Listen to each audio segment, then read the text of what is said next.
Bismillahirrahmanirrahim. Assalamualaikum warahmatullahi wabarakatuh. Oke teman-teman, pada kesempatan kali ini kita akan membahas tentang himpunan. Nah, pada pembahasan ini ada sub-sub materi yang akan kita bahas, yakni apa itu himpunan, kemudian bagaimana penulisan himpunan, dan yang terakhir itu jenis-jenis himpunan. Oke, kita lanjut. Pertama, apa itu definisi himpunan? Jadi, dalam matematika ada istilah-istilah yang terdefinisi dan ada yang tidak terdefinisi. Nah, himpunan ini masuk pada yang tidak terdefinisi. Jadi, kalau ada yang tanya, apa itu himpunan, apa definisi himpunan, maka tinggal jawab saja, himpunan itu tidak terdefinisi. Kenapa seperti itu, teman-teman? Karena ketika sampai membuat definisi dari himpunan, misal himpunan adalah kumpulan bla bla bla bla, begitu ya. Nah, ingat, definisi himpunan ini ya. Misal sampai membuat definisi himpunan adalah kumpulan yang seperti ini. Nah, apa definisi kumpulan? Begitu seterusnya. Jadi, kenapa kemudian himpunan itu tidak terdefinisi? Karena ketika sampean menjabarkan, mendefinisikan himpunan sebagai kumpulan, akan timbul pertanyaan lagi, apa itu kumpulan? Kemudian sampean menjelaskan, mendefinisikan kumpulan itu adalah ini. Nah, nanti akan terus menimbulkan pertanyaan-pertanyaan sehingga himpunan itu dalam matematika masuk yang tidak terdefinisi. Jadi, ini dalam matematika ya, bukan dalam bahasa Indonesia. Jadi himpunan itu adalah term yang tidak terdefinisi, istilah yang tidak terdefinisi dalam matematika. Atau kalau bahasa kerennya itu undefined term gitu ya. Jadi kalau misal nanti ada pertanyaan, apa definisi himpunan? Kita tinggal jawab saja, himpunan adalah tidak terdefinisi. Wes, sudah itu sudah dapat 100 teman-teman. Bisa dipahami ya. Jadi di matematika ada istilah yang terdefinisi, ada istilah yang tidak terdefinisi. Kemudian himpunan ini masuk istilah yang tidak terdefinisi. Jelas ya? Oke. Tapi begini, ketika nanti teman-teman mengajar di sekolah dasar, di SD begitu ya, atau intinya bukan di tingkatan tinggi, maka tidak mungkin kita menjelaskan ke anak didik kita bahwa himpunan itu tidak terdefinisi, maka anak didik kita itu akan bingung, loh apa itu maksudnya begitu ya. Jadi bisa kita artikan, nanti kita bisa jelaskan ke anak-anak bahwa himpunan itu bisa kita jabarkan atau bisa diartikan sebagai kumpulan objek yang memiliki sifat atau ciri yang sama. Jadi kumpulan objek yang memiliki sifat atau ciri yang sama. Tapi objeknya ini objek berbeda, hanya saja sifat-sifatnya atau ciri-cirinya itu sama. Ini sebagai penjabaran, bukan definisi. Ingat ya, karena himpunan itu sendiri dalam matematika adalah tidak terdefinisi. Oke, contoh himpunan, biar jelas, biar konkret kenapa kita jabarkan himpunan itu sebagai objek yang memiliki sifat atau ciri yang sama. Saya contohkan di sini adalah Himpunan Mahasiswa PGMI Angkatan 2020. Objeknya apa? Adalah mahasiswa, ya kan? Iya, objeknya adalah mahasiswa yang ciri-cirinya apa? Mereka adalah mahasiswa PGMI Angkatan 2020. Selama ciri-ciri mereka sama, kemudian sifatnya sama, itu disebut himpunan. Kenapa disebut himpunan? Karena di sini ada kumpulan mahasiswa dengan ciri-ciri itu adalah mahasiswa program studi PGMI angkatan 2020. Jadi ini dikatakan sebagai himpunan. Bisa dipahami ya teman-teman ya? Himpunan adalah kumpulan objek yang memiliki sifat atau ciri yang sama. Ini bukan definisi, tapi teman-teman bisa menjelaskan seperti ini kepada anak didiknya nanti. Kalau misal di tingkatan yang lebih tinggi, misal di tingkatan perguruan tinggi dan misal ngambil jurusan matematika gitu ya, maka himpunan ini tidak terdefinisi, begitu. Tidak ada penjabaran yang seperti ini kalau di matematika untuk tingkatan perguruan tinggi, begitu. Apalagi matematikanya di jurusan matematika, bukan di matematika dasar di jurusan-jurusan yang lain.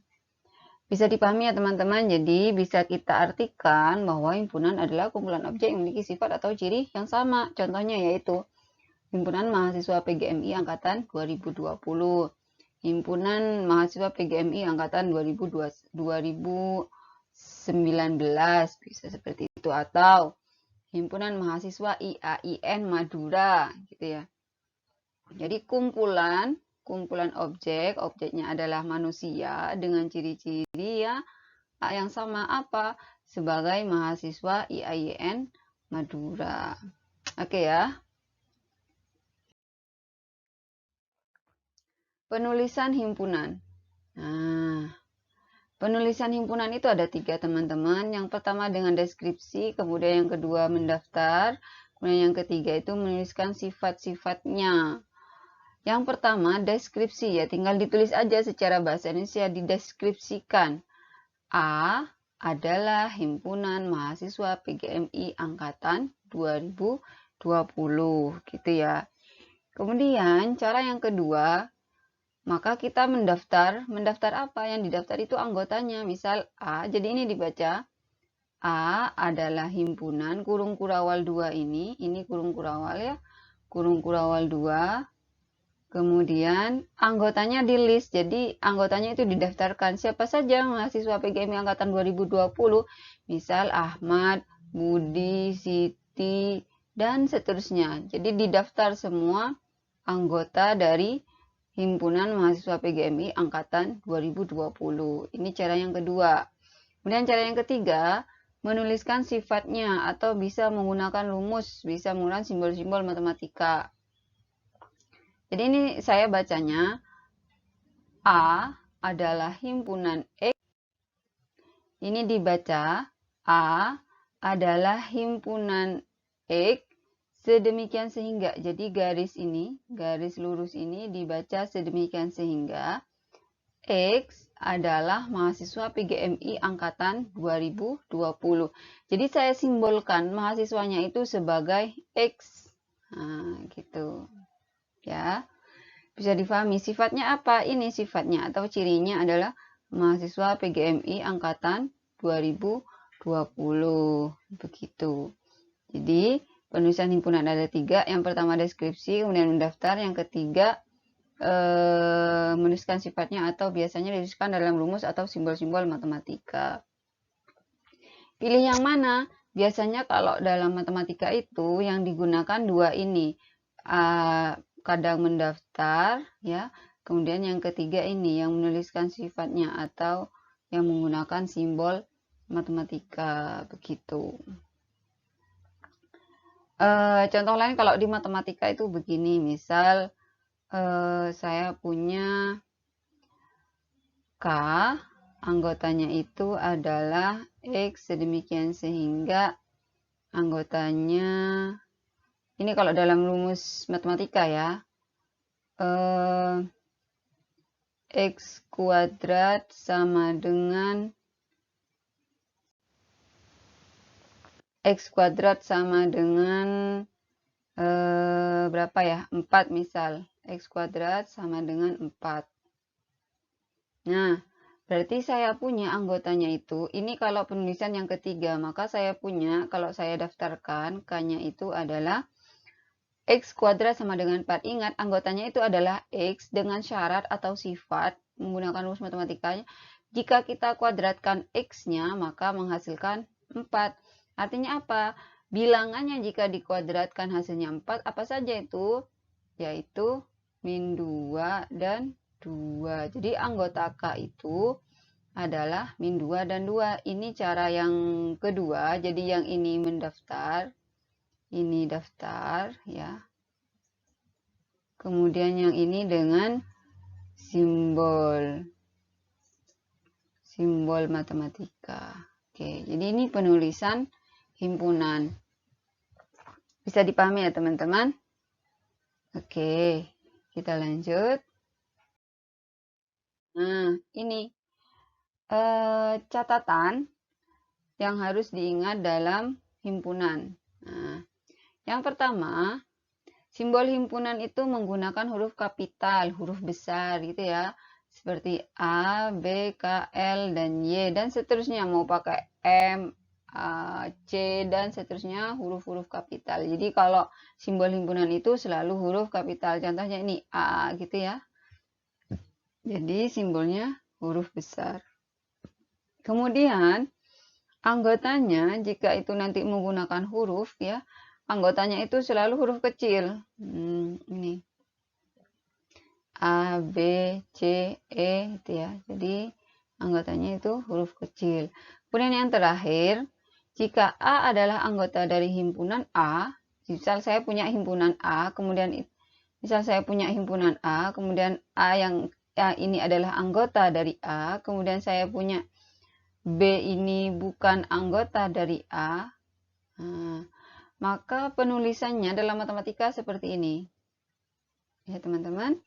Nah, ini saya baca, yang ini nih, ini saya baca A, anggota A, kemudian yang ini B, bukan anggota A. Jadi kalau anggota, penulisannya pakai ini ya, E balok, seperti E tapi bukan E. Kemudian kalau bukan anggota, seperti E kemudian dikasih garis ya. Jadi contoh langsung contoh ya. Ini saya punya contoh himpunan A, anggotanya A, I, U, E, O, huruf konsonan ya.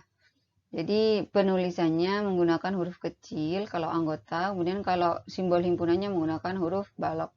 Saya punya himpunan A, anggotanya adalah A, I, U, E, O. Maka A ini adalah anggota dari himpunan A atau bisa dibaca A elemen dari A. Kemudian perhatikan di situ. Apakah B anggota dari A? Bukan. Maka menulisnya B bukan anggota A.